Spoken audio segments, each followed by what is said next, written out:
We have reached a really critical mark in the 20th century with the rise of the various authoritarian governments in Italy, Japan, and also Germany as well.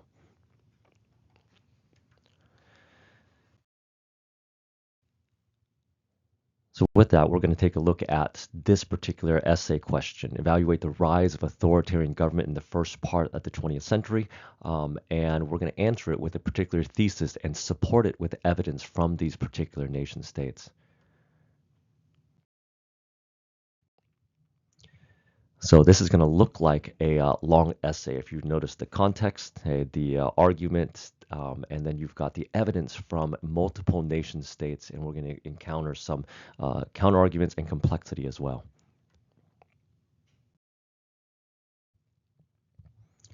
And so with that, the context, we look at, we can't look at authoritarian governments, which means non-democratic states, without evaluating and noticing the rise of democracy in the 18th and 19th centuries, the French Revolution, the American Revolution, and others, that in the end are going to create these new institutions that create political liberties for individuals, and not only that, but popular sovereignty and the participation of individuals in the government as well. And this is contradictory to so many different institutions in world history historically.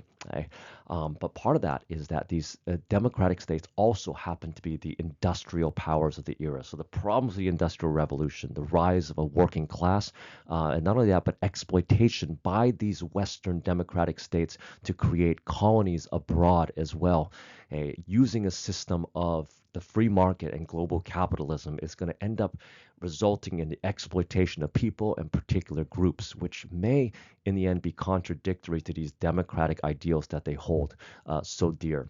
And that itself will be criticisms for these particular states later on in their histories.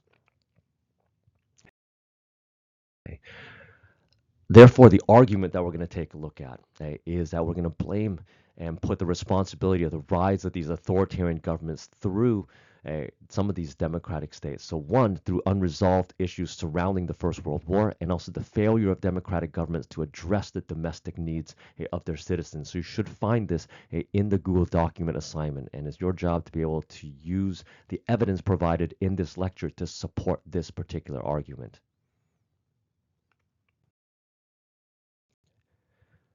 So let's go and start off with the Soviet Union itself. And you're actually going to do a little bit of work and review for this. So the argument is listed on the left-hand side. And so what you're going to do is to go ahead and using either your prior knowledge, your lecture notes from other presentations, or the reading that's been provided, both in the link and also in your textbook as well. Utilize what you understand about the totalitarian Soviet Union and use it as evidence to support the prompt and the argument that's laid out. So take a few minutes to go ahead and do that. Pause the video here, and we'll reconvene in a little bit.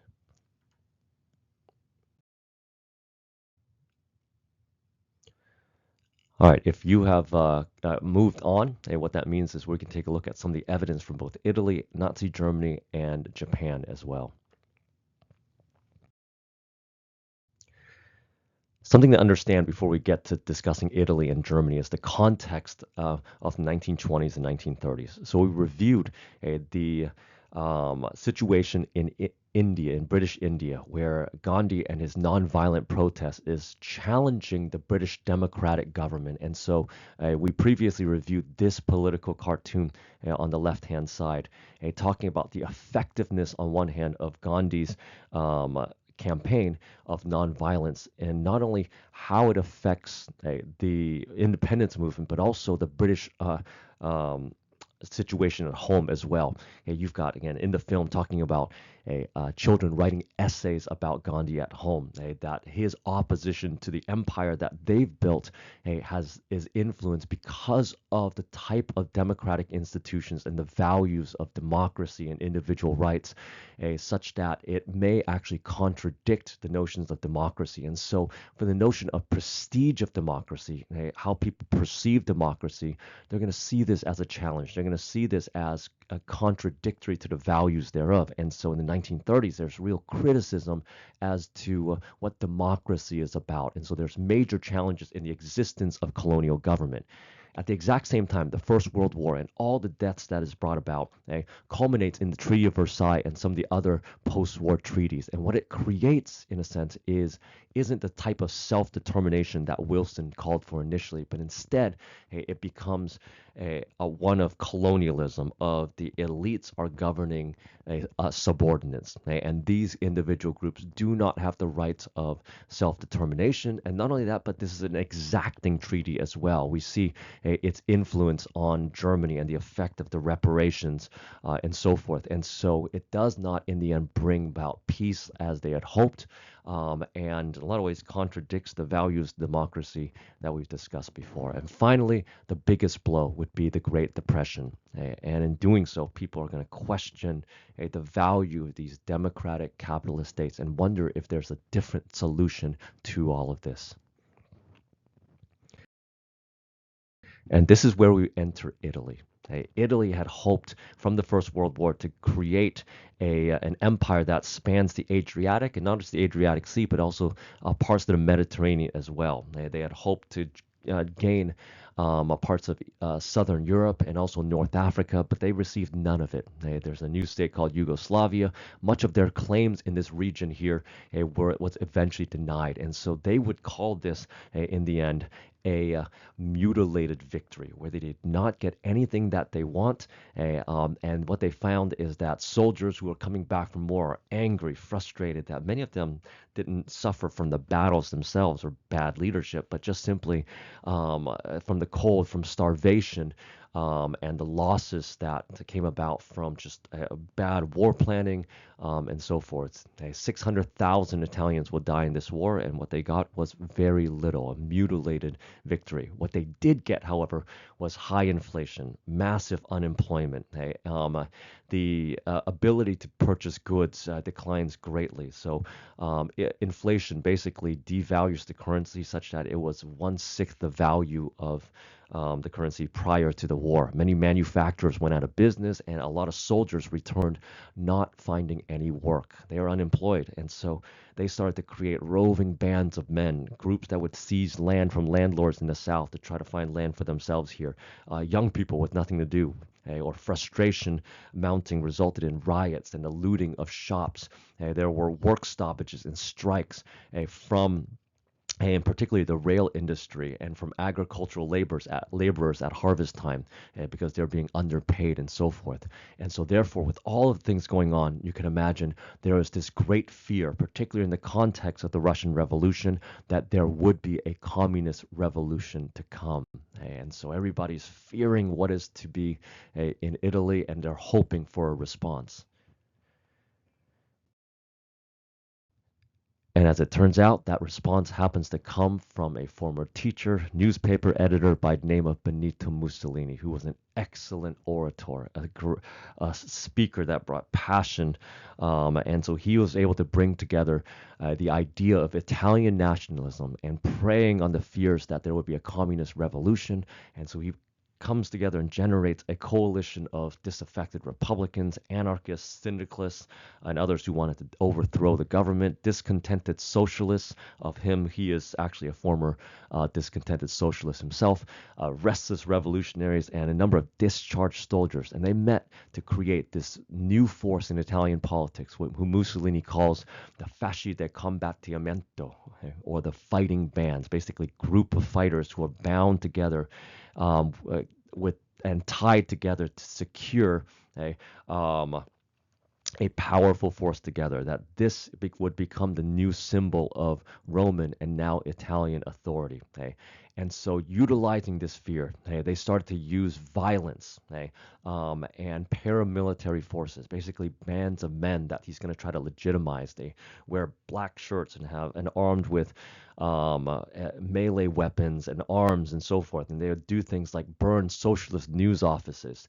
They would break up strikes from the working class and destroy agricultural cooperatives. Anything that had the hint of socialism or communism in it, they would attack.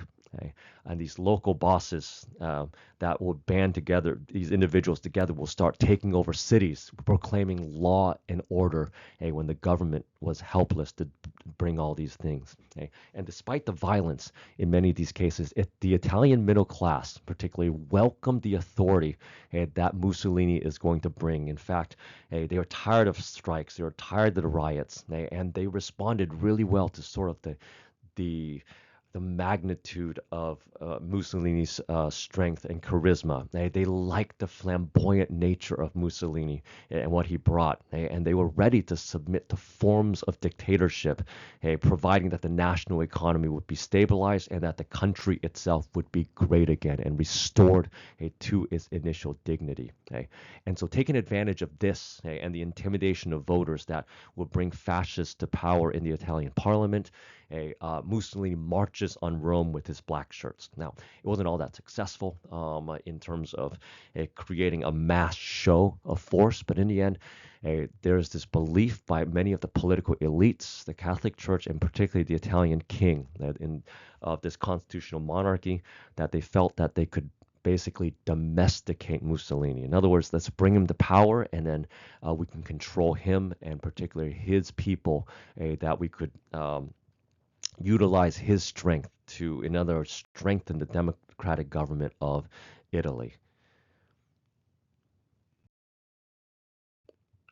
But in the end, it does not happen. In fact, the economic crisis in Italy is going to bring about the creation of emergency powers for Mussolini. So he's granted 1 year to basically solve the issues. And in doing so, in giving him just that enough of an electoral strength, he ends up changing some of the electoral laws, whereby instead of a majority, a plurality of seats in the Italian parliament would end up allowing him to issue out policies. And the granting of emergency powers will give him much more power elsewhere, including the changing of electoral laws, all the while intimidating voters, such that by 1924, he's able to garner 64% of the vote. He's going to normalize his roving men of gangs. The black shirts will become what he calls, quote, the voluntary state militia. So normalizing the violence that he has already implemented.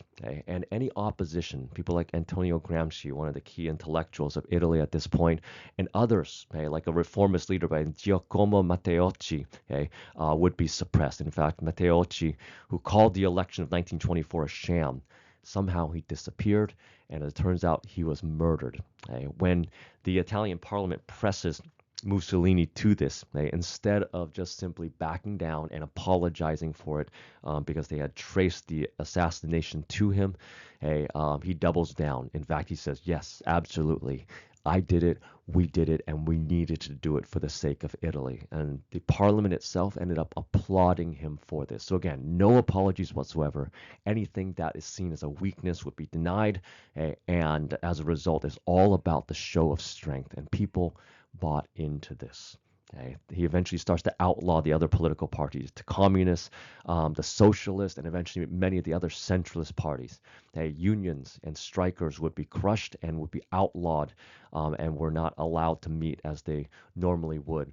And then he would start to censor the media. And how does he do so? He actually said, look, if you want to be a journalist, you have to write things that are positive about the state. In fact, you now have to be registered as fascist in order to be part of the general media, and you must have permission granted in order to form a newspaper. So the controlling of who says what and who is allowed to say things to the public. And they're going to start to alter the media and the education that's provided for young children. And so even things like, if you're looking at the screen there, little children's books, how they're supposed to learn in schools. You might have a notebook that shows this picture of Rome radiating to the rest of the Mediterranean, almost as if, look, an empire is completely natural. You have children who are learning to read with these cartoons and these images here. This reads here, little shirts, you are the future of the country. And here it says, strong black shirts, you are the defense of the fatherland. Teaching kids from a very young age that they are to be defenders of this new Italian kingdom. And not only that, but utilizing the new media that's out there to whip up public enthusiasm. I'm going to show a short clip here of Mussolini, and you can, in a lot of ways, examine some of the charisma that he shows in this speech. So watch and listen along.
So what Mussolini creates is this concept of fascism, and I'm going to explain it as sort of a strength at any cost, any possible cost here. So what it generates in elements of fascism will include one, the cult of personality, that the individual, that the leader can almost do no wrong.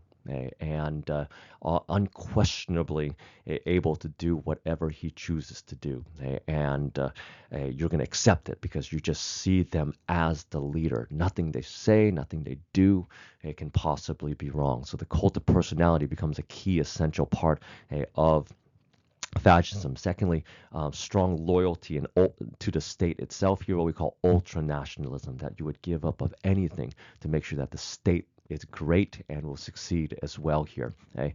And there's a vision of this type of fascism whereby it's a zero-sum game.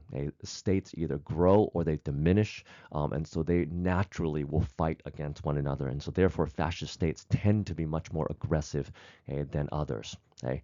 It is also a one-party state. Okay? Just one. There's no opposition from any unions or any other political parties. Okay? And for you as an individual, so this isn't the type of totalitarian government that takes everything away from you. You have individualism, but the notion is that you are part of a grand political culture. And so Mussolini says this: far from crushing the individual, the fascist state multiplies its energies, just as a regiment, a soldier is multiplied by the number of his fellow soldiers. So almost as if this is war to be had, and you are part of the army itself.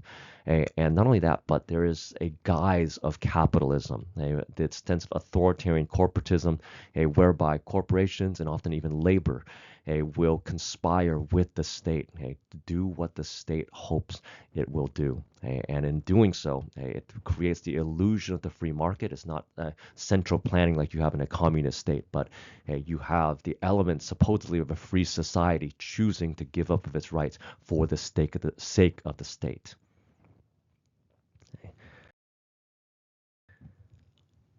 But Italy itself is a small, a weak state. Germany, on the other hand, is a different story. And with Germany comes the individual responsible, and that is Adolf Hitler, who was an Austrian, grew up in Vienna, and eventually will join the German army in the First World War and will fight with relative bravery and will earn some medals and receive some promotions. He is derided by his political opponents as, quote, the little corporal, which is a really low rank in the German army. But he himself, when he heard about the Treaty of Versailles, saw it as the greatest evil to befall Germany. And so after the war, he joins the National Socialist Workers' Party of Germany, or just simply Nazi for short. Now, there are some real powerful figures in this. Erich Ludendorff, commander of German forces in the First World War.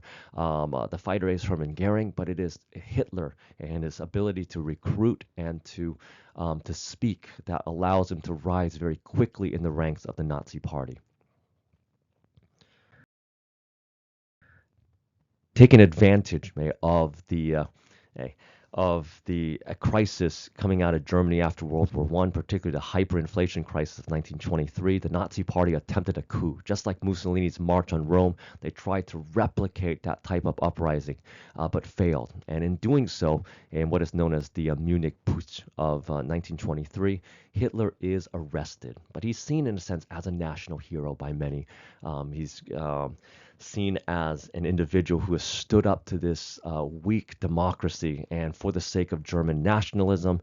And in doing so, many of his ideas became important in the 1930s. And he wrote it down in a book called Mein Kampf, where he calls and he talks about the superiority of the, quote, Aryan race, that inferior races need to be subservient to the grand Aryan peoples, and so forth. And not only that, that this German people would call for living space and will need to expand its growing population, and it's going to take advantage of this, particularly in the East. And they're going to victimize the Slavic people of the East, and it's going to be convenient that many of these places, including the Soviet Union, would be communists, some of the arch enemies of the German fascist state. They're going to see the Treaty of Versailles as evil and needs to be overturned. And not only that, but they're going to buy into the notion of the stab in the back theory, that the civilian government was responsible for the fall of Germany, and particularly that this government was behind the scenes controlled by the Jews. Now, all of this listed here is as nonsensical as you can get here. So, but this becomes the propaganda and the beliefs of the Nazis and Hitler himself as well. Now, fortunately, Germany recovers from the hyperinflation crisis, and a lot of the aggressive policies that the Nazi Party was calling for would take a back seat as Germany does well in the late 1920s. But there are some legacies to come out of the hyperinflation crisis in that it eventually will weaken the middle class in Germany, such that when the next issue comes to play, they're going to act more radically than you would expect them to. And that occurred during the Great Depression. 6 million Germans out of work, the industry operating in Germany at about 50% capacity, and many of the moderate coalitions, the central political parties that have ruled Germany throughout the 1920s, they have started to fail. And people start to question their ability to govern, especially during this time of crisis. At the exact same time, we see the rise of the Soviet Union, the planned command economies, those 5-year plans that insulated them from the Great Depression. And in doing so, we see the recovery of agricultural production, but particularly the growth of industrial production in the Soviet Union in the 1930s.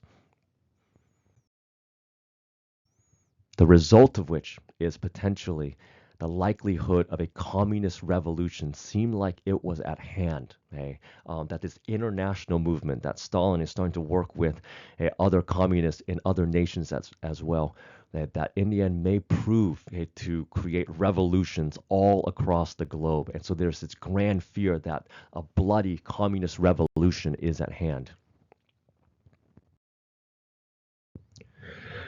Therefore, the outcome is, if you're looking at the numbers as listed there, that the central parties themselves, from before the Great Depression in 1928 and the first election and the Reichstag after 1930, resulted in the massive decline of the center parties in Germany and the rise of the more radical parties, particularly the Nazis and the communists, who are going to increase dramatically in number.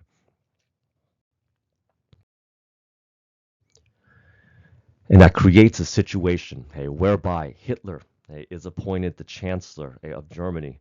And because of the burning of the Reichstag by a rogue communist, he is granted emergency powers. And very much so, what you saw in Italy repeats itself in Germany, whereby opposition parties, starting with the communists, are arrested. And then eventually the other political parties, political unions, and strikes are banned as well. And Hitler, in seizing power, is going to create a new sense of authoritarian corporatism militarism, taking hold of the state during the Great Depression and issuing out a number of public works projects to get people back to work. But where most people are entering into the workforce is the rearmament of Germany, as Hitler in the end will look for an opportunity to initiate the expansion that he calls for in Mein Kampf, leading eventually to the Second World War. So take some time, take a look at Italy and take a look at Germany and the rise of the authoritarian governments. And when you're done, go ahead and rejoin us with the video in the next section.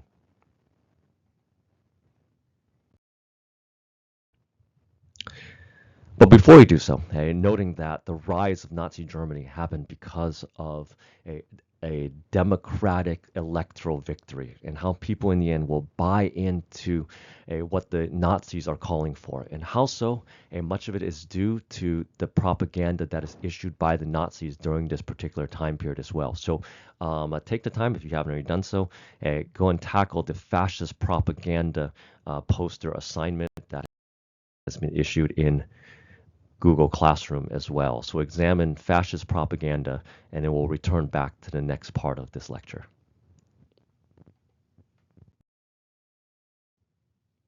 All right, welcome back. We're going to wrap this up talking about the militarism in Imperial Japan and some counter-arguments and rebuttal, and we'll set up a discussion on the last assignment.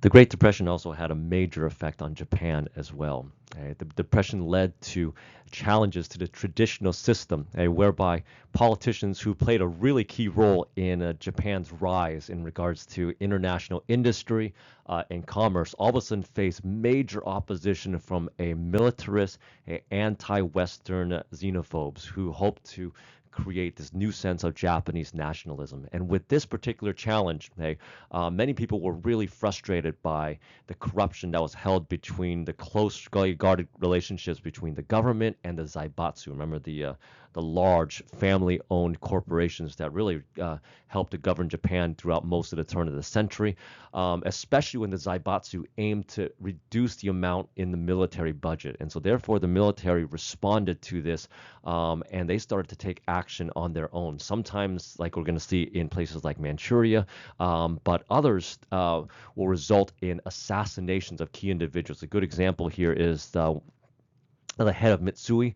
one of the big Zaibatsus, was actually assassinated. And when the prime minister, Inukai Tsuyoshi, explained that he was staunchly opposed to the continued attempts by the military to try to usurp the decision-making functions of the cabinet. He was going to basically take action on his own. And one of the controversial things that he did was he went to China, and particularly in negotiations over Manchuria and other places that Japan were interested in.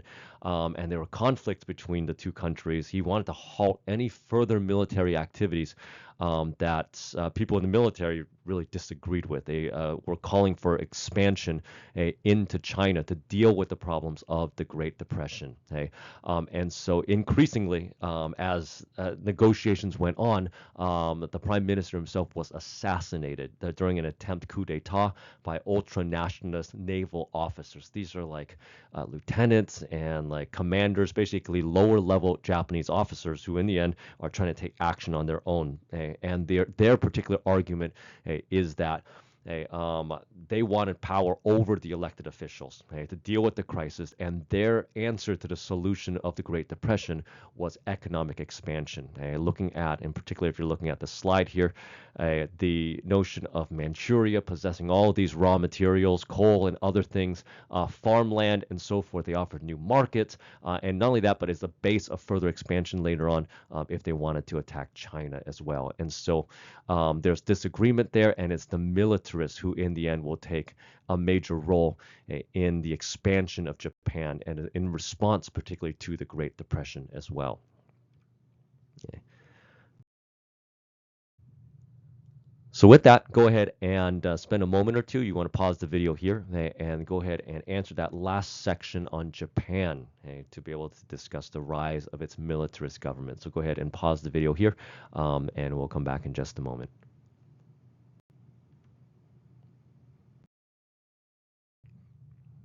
Okay.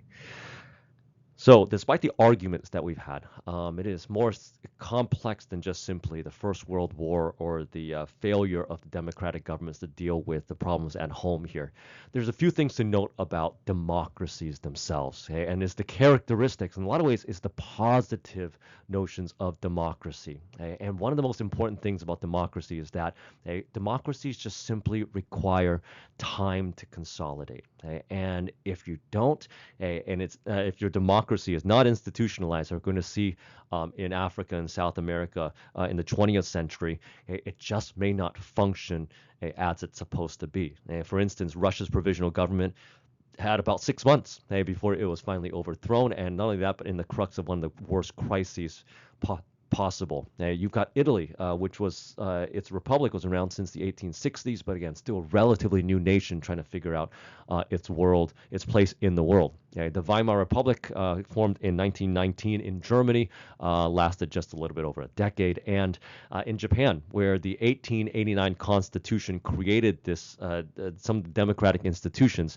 there generally was distrust over civilian leadership by the military, and eventually the military will aim to seize power as a result of this as well. So in all of these potential democracies, they just did not last long enough and did not dig themselves deep into the political culture of these particular places. And so when asked to handle major crises like the First World War, like the Great Depression, they weren't quite ready for it, nor in a sense were they given really the opportunity to do so anyways. And so therefore, one of the issues in regards to democracy is that like it just needs time. Because the power of democracy really isn't an ability to check the extremities of the system itself here, but it does need time to be able to operate. There are other possibilities in explaining why there was the rise of the authoritarian governments. The first of which is that when we saw in Italy and we saw in Germany, that the conservatives and the middle class, those who wanted to keep things as they were either completely indifferent to the changes. In other words, they just desired stability over and economic stability over pretty much anything else, or they just liked the arrogance that was brought about by these rulers, right? So in contrast to democracy, where you've got all these checks and balances that exist, you've got these authoritarian rulers who says, we're going to fix it, and they really truly believed in that. So conservatives, middle class, were just simply indifferent, or they just simply liked the bluster. And a good example in Italy, when they allowed the black shirts to kind of continue utilizing violence against labor, they voted for it. And Nazi government, in Germany, they voted for it, believing they could control, that the middle class, that the center parties could actually control him. And in Japan, more moderate elements just simply rubber stamped the military gains that eventually they made in China because they were winning. How do you not say yes to those type of things? So it is a little bit more complex. And as a result of this, what we see is now the changes in international relations whereby the authoritarian states is going to take charge and take the lead. And much of it has to do with the attitudes of the West as well. And so 1928, there was an agreement made by a number of Western countries, many of which are in Europe, but will also include Japan, South Africa, and particularly the United States as well. What becomes known as the Kellogg-Briand Pact was developed to outlaw war. Yes, you got that right. This is the high mark of liberalism and the pursuit of peace, and there are heavy anti-war feelings all over the place. But the idea here was that a war itself would be outlawed as more of a show of this is where you are, this is where we've progressed in human history. And so what was signed between the foreign minister of France and the Secretary of State of the United States, Kellogg, what is known as the Kellogg-Briand Pact, basically says it's a multilateral treaty which would say war is outlawed and that it should not be allowed by any means whatsoever here. And so again, think about this in regards to the attitudes that the Western allies, the democracies felt about war at this point, and the means by which they would go in order to prevent war from occurring. And that's going to lead into some of the policy making decisions that they had at this time. Another instance in 1930s, what is known as the Maginot Line. So the Great Depression is starting to happen, and France, Britain, the United States, they all have to make decisions in regards to how they cope with their borders and defense, and particularly France, hoping to never have another German invasion, decided that they're going to put their money and resources on what is known as the Maginot Line, the set of fortresses that will surround the Franco-German border, where it's like trench warfare, except now they've laid everything out in regards to concrete and gun positions, and everything is, you've got tanks, you've got everything, but again, it's static warfare. Where their spending is going opposite of the First World War, where everything is about attack, attack, attack. Now it's about defend, defend, defend. We are not attacking anymore. And it becomes a clear message that France, in the end, will pose no threat to Germany whatsoever. To add to this, there's an enormous scandal, and that deals with Japan's eventual invasion of China. And the League of Nations comes to act, both in Japan and we'll get to later on in Ethiopia as well. And when the League of Nations decide to act and they condemn Japan's invasion of China, Japan basically says, you know what? We've seen Western states create colonies for the last 100+ years. They've taken over lands all across the globe, and no one says a thing about them. So when Japan takes land from China, all of a sudden they're asked, you cannot take this, you cannot, you must return this to China outright. And so Japan calls out their hypocrisy. The League of Nations says, look, you have to, otherwise we're going to start to do all sorts of economic boycotts. Japan decides, you know what, we're not a part of this anymore. We're just going to pick our stuff up and leave. And the League of Nations, nothing they could do, or nothing they felt as if they could do so far away from home. And so Japan was free, in a sense, to continue its gradual invasion of China in the early 1930s. In 1935, Mussolini, calling for a new Roman Empire, invades Ethiopia. And the League of Nations responds, not with military force, not with an invasion of Italy, but they respond with economic sanctions. So they are doing something. They are taking action, saying like, we do not agree with the Japanese invasion of China. We don't agree with the Italian invasion of Ethiopia, for the second time, by the way. And they call for economic sanctions. So they're going to prevent key goods like steel and other energy products, anything to do with production of military forces. All of that is restricted, so economic sanctions is called for, but they could not stop the invasion and chose not to. There's no military intervention by the British or French, and again, obviously the United States is out of the picture. And so Ethiopia, despite a brave defense, ends up being conquered, and the last of the independent African states is gone. And Haile Selassie, who you see pictured there, gives a dire warning as he's setting up a government in exile in London. He says this, it is us today, it will be you tomorrow. Again, an indictment to the West, saying you did nothing. When we were threatened, you did nothing. It'll be you tomorrow. And this is something that other people will pick up, including someone like Hitler, who is basically seeing the writing on the wall. And so Hitler decides that he's going to start to break pieces of the Treaty of Versailles. And particularly, he's going to remilitarize the Rhineland. This particular region, and you see right here, that Britain, particularly France, said no German military forces should be allowed to be here. Hitler marches his really ill-prepared army into the Rhineland, and basically German armed forces are there once again. Now, if France would have done something, who knows what would happen? I mean, historians actually say that if France had responded to a Germany that was not ready for war, they would have easily won.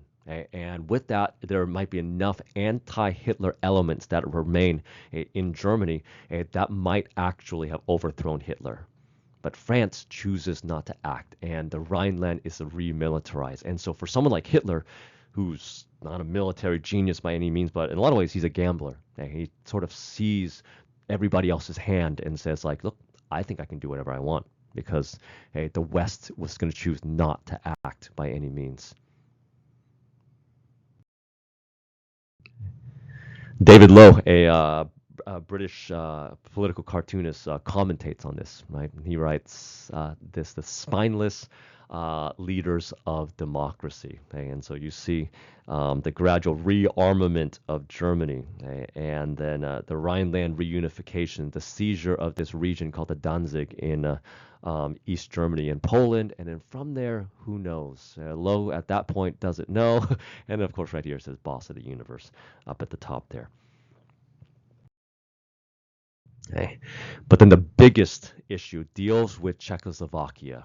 Okay, this land that is surrounded both by okay, Austria, okay, which has been seized by Germany, has joined Germany earlier, and now you've got Greater Germany encompassing Germany, Austria, and then perhaps these dark areas right here, the Sudetenland, where there's a large percentage of German speakers. So what you're going to do is to go ahead and take a look at the background and the document itself, known as the Munich Agreement, which in coming home, a deal was struck by British Prime Minister Neville Chamberlain, where he comes home and he declares that this is the peace in our time. But is it?